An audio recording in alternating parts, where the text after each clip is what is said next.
landscape is constantly evolving. So who better to talk to than Arik, CEO of Rapyd, to learn more about the space. Arik, thank you so much for joining me. Thank you very much for having me today. Absolutely. So before we dive into the landscape itself, I do want to ask, there's been quite a lot of conversations around products targeting Fintech for consumers, but now it seems more like Fintech is targeting businesses. Yeah. What is driving that trend?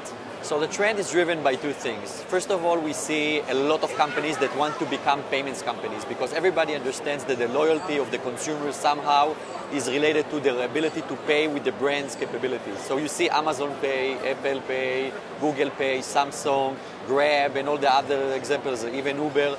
Everybody is moving into this space, and because everybody is moving into this space, and they want to become payments companies, they need infrastructure to run on top of, because it's impossible to build Visa or MasterCard infrastructure in a day, or even to replicate what GrabPay just did in Asia from an infrastructure perspective. So you see these huge brands that want to become payment methods actually having a huge need of platforms that they can just plug on top of them their consumers and run a full stack payment application on top of it. Because in the past, it was only the ability to collect a payment from your consumer. I want my consumer to pay for the ride on an Uber or to buy on an Amazon website. But today there is much bigger needs because they want to have wallets and store funds in custody for the consumers. Provide them FX capabilities, cross-border capabilities, pay online, pay offline. This is a massive infrastructure. And what happens is that even the biggest companies on planet Earth do not have the capacity to actually build it on their own. So they're looking for platforms, either regional platforms or global platforms, to build on top of. And this is exactly the trend that you see, and this trend is also led by the fact that almost everybody becomes a multinational company.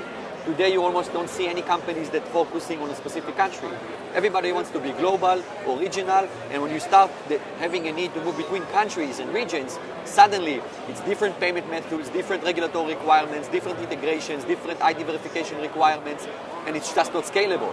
So the platforms provide you the scalability that you need in order to offer your consumers a variety of services. So what's the value then of B2B platforms, and where does Rapyd ultimately fit into that ecosystem? So at the end of the day, Rapyd is the first and currently the only B2B payments platform because we provide what we call a full stack of capabilities in this space. So like I said in the past, the need was to collect a payment.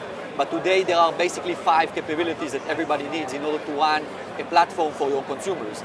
They need collection capabilities, but much more than card collection. It's not only pay with Visa or pay with MasterCard.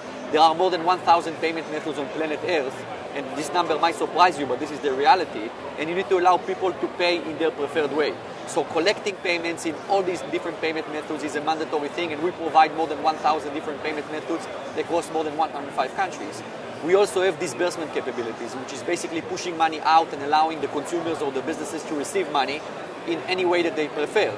So bank accounts, of course, it's a commodity, but people want to get paid to local e-wallets. For example, pay my GrabPay account, or pay my GCash wallet in the Philippines, or my M-Pesa wallet in Kenya.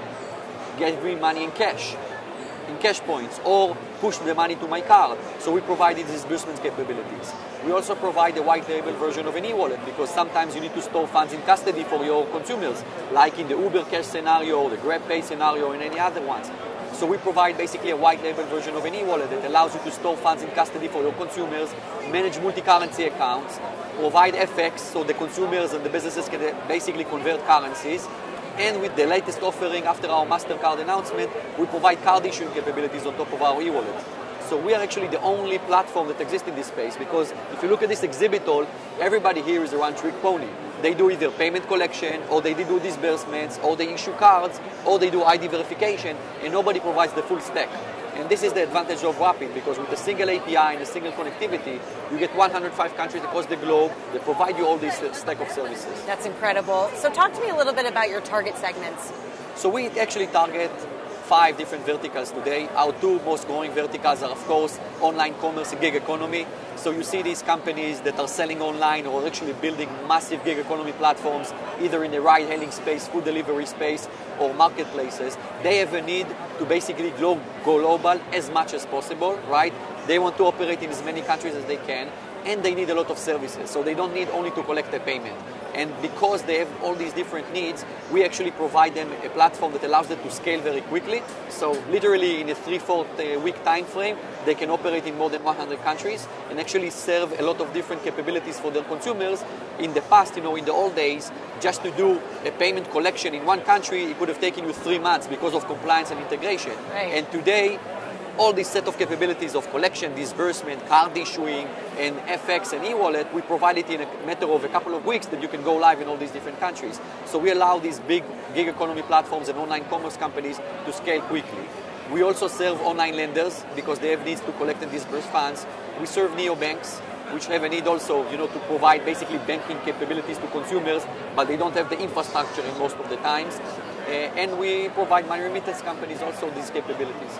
So basically these are the verticals, but I can tell you that like every week on our weekly sales call, I learn a new use case. Literally, we didn't even think what people can build on top of our platform. And because of the set of capabilities that we offer, and because it's very unique, suddenly we see startup companies and even big companies come into us and using the platform in ways that we never thought about, being used. It's being amazing right up until now. And you're obviously keeping up with the demand, though. Yeah, so we're keeping up with the demand, but we also learn a lot from our consumers and from our merchants. So we see, amazing use cases, especially here in Asia Pacific, and sometimes we actually bring these use cases to other markets, like in Latin America. So the things that are now, daily stuff, like in Indonesia or Singapore, or local e-wallets like Ovo, Grepe, and etc. If you go to Latin America, they don't exist. But we actually bring this experience to Latin America and allow a Brazilian company or a Mexican company or a Chilean company to actually build a super app type of an application on top of us without going through the heavy lifting and raising $1 billion to build it. So speaking of emerging economies, like Latin America and some even Asian marketplaces as well, what is the current state of the cross-border market right now? So cross-border market is mainly driven by e-commerce and by mobile adoption. So what we see is basically that the e-commerce market used to be around 1.4 trillion several years ago. It's getting to 3 trillion plus. Asia Pacific, for example, is leading dramatically this evolution because of the mobile penetration and the online experience. And what we see is basically that the cross-border is growing like crazy because huge companies, either US or European based, are trying to sell cross-border, or even here in Asia, Hong Kong and Singaporean-based companies are selling cross-border to Thailand, Philippines, Indonesia, and others.